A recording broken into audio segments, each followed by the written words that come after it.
I'm Sadie. I'm here to talk to you about baseball, Nana's apple pie, and hot dog eating contests.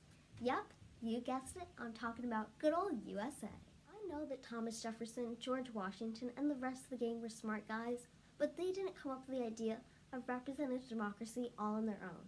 There were a lot of people and cultures that helped get us to where we are today. For example, the ancient Greeks were the inventors of democracy. Sorry, Jean Girard, it wasn't the French. Long before Homer, Odyssey, Aristotle, and the rest gave us the city-state we know and love, the mythic hero Theseus was the first king of Athens. Over the centuries, the Greeks tried monarchy, oligarchy, timocracy, plutocracy, diarchy, tyranny, and every other ocracy or arcracy they could think of. But most importantly for our story, they were the first to use democracy. The Athenians established the first democracy in the world in 508 BC. Now, I wasn't even born yet, and neither were you, I hope. Led by Cleisthenes, the Athenians established a government in which people had the power, hence the term democracy. The word comes from the Greek demos for people and kratos for the Greek god who represented strength and power. Later, the Romans would copy this idea for their city-state, but like all good ideas, they would have to make it work for them.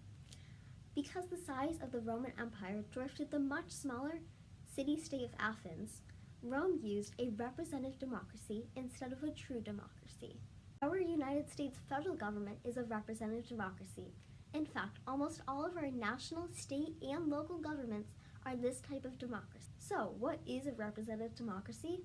A representative democracy is when people elect other people to represent them in the government.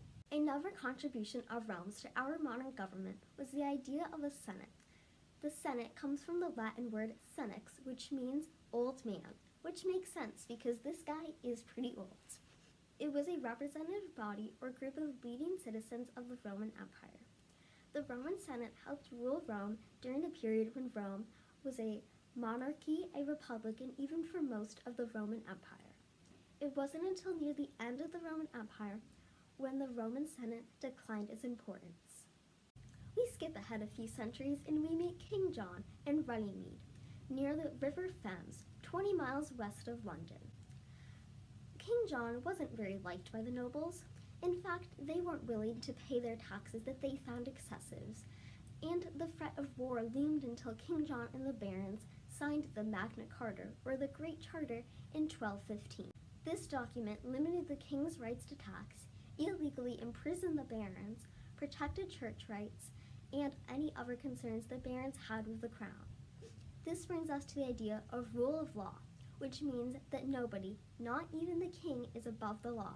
That means you, King John. Speaking of England, we have some great political philosophers who came out of England. People like John Locke and Thomas Hobbes. Not Calvin and Hobbes, Thomas Hobbes. Hobbes was born in England in 1588. He studied math, science, and philosophy.